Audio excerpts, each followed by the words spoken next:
नमस्कार YouTube family, cook with Sonali मराठीमध्ये तुम्हा सर्वांचे खूप खूप मनापासून स्वागत। तर आज आपण बनवणार आहोत अगदी मऊसूत आणि भरपूर असं सारण घातलेला, त्याचबरोबर टम्म फुगलेला असा मटार पराठा। तुम्ही हे पराठे पाहू शकता, दिसायला तितके अप्रतिम दिसतात, पाहता क्षणी तोंडाला पाणी सुटेल असे बनले जातात।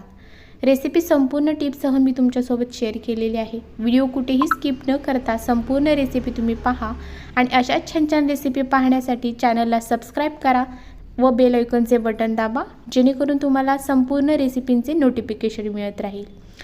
वेळ न वाया घालवता चला तर रेसिपीला सुरुवात करूया। तर सुरुवातीला काय करायचं आहे, 1 वाटी गव्हाचं पीठ घेतलेलं आहे, चाळून घ्यायचं म्हणजे त्याच्यातील कचरा निघून जाईल। त्यानंतर घालायचं आहे मीठ आणि थोडं थोडं पाणी घालत आपल्याला हा घट्टसर असा पिठाचा गोळा मळून घ्यायचा आहे। अगदी चपाती आपण बनवतो त्या पद्धतीनेच मळायचं आहे, पण त्याच्यापेक्षा थोडंसं घट्टसर आपल्याला हे पीठ मळायचं आहे। तर या पद्धतीने इथे पिठाचा गोळा मी मळून घेतलेला आहे। त्याच्यावर एखादं पातेलं घालून आपण हे असंच बाजूला ठेवूया। एका मिक्सरच्या भांड्यामध्ये 1 वाटी मटार घेतलेले आहेत, ते छान असे बारीक करून घ्यायचे आहेत। याच्यामध्ये मी अजिबात पाण्याचा वापर केलेला नाही। आता त्याच मिक्सरच्या भांड्यामध्ये 5 ते 6 लसूण, 1 हिरवी मिरची आणि 1 इंच आलं घालायचं आहे आणि हाही छान असं मिक्सरला वाटून घ्यायचं आहे। तर इथे आपलं वाटण तयार आहे। आपण आता सारण बनवायला घेऊया। कढई गरम करून घेतली, त्याच्यामध्ये घालायचं आहे तेल। तेल गरम झालं की पाव चमचा घालायचा आहे जिरे, त्याचनंतर चिमूटभर हिंग घालायचा आहे। आता याच्यामध्ये घालायचा आहे 1 मध्यम आकाराचा कांदा, छान बारीक कट करून घेतला आहे। हलकासा सोनेरी रंग येईपर्यंत आपल्याला हा कांदा परतून घ्यायचा आहे। इथे आता आपला कांदा भाजला गेलेला आहे। आता याच्यामध्ये घालायचा आहे महाराष्ट्रीयन ठेचा, जो आपण आलं लसूण आणि मिरचीचा बनवून घेतला होता, तर ते घालायचं आहे। त्यानंतर परतून घ्यायचं आहे। त्यानंतर घालायचं आहे वाटून घेतलेले मटार, 1 मिनिटभरासाठी परतून घेतले। आता याच्यामध्ये घालायचा आहे 1 चमचा गरम मसाला, अर्धा चमचा धनेपूड, पाव चमचा हळद आणि चवीनुसार मीठ। पुन्हा एकदा हे सर्व व्यवस्थित परतून घेऊया। मंद आचेवरतीच आपल्याला हे सर्व छान असं शिजवून घ्यायचं आहे। हे मिश्रण आपल्याला संपूर्णपणे कोरडं करून घ्यायचं आहे। तर इथे तुम्ही पाहू शकता, छान असं कोरडं होईपर्यंत हे सर्व मिश्रण मी इथे शिजवून घेतलंय। मिश्रण तयार आहे।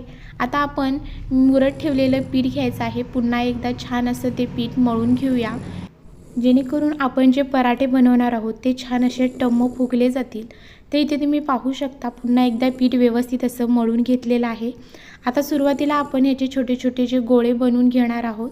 आपण जेवढं चपातीसाठी पीठ घेतो त्याच पद्धतीने इथे मी पीठ घेतलेलं आहे आणि त्याचे या पद्धतीने संपूर्ण इथे गोळे बनवून घेतलेत।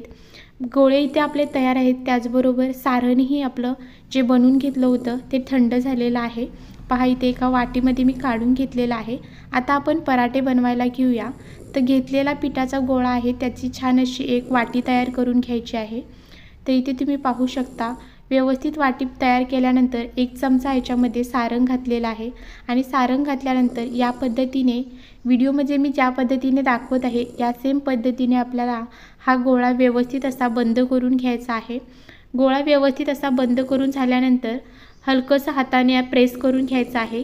तर आता इथे लावण्यासाठी मी गव्हाचं पीठ घेतलं आहे, तर त्याच्यामध्ये व्यवस्थित असं हे घोळवून घेऊया। पिठाचा गोळा व्यवस्थित घोळवून घेतल्यानंतर सुरुवातीला असा थोडासा प्रेस करून घ्यायचा आहे आणि त्यानंतर हलक्या हाताने आपल्याला हा पराठा लाटून घ्यायचा आहे।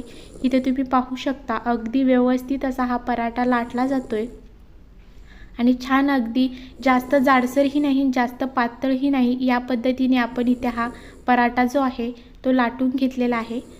तर तिथे पाहू शकताय।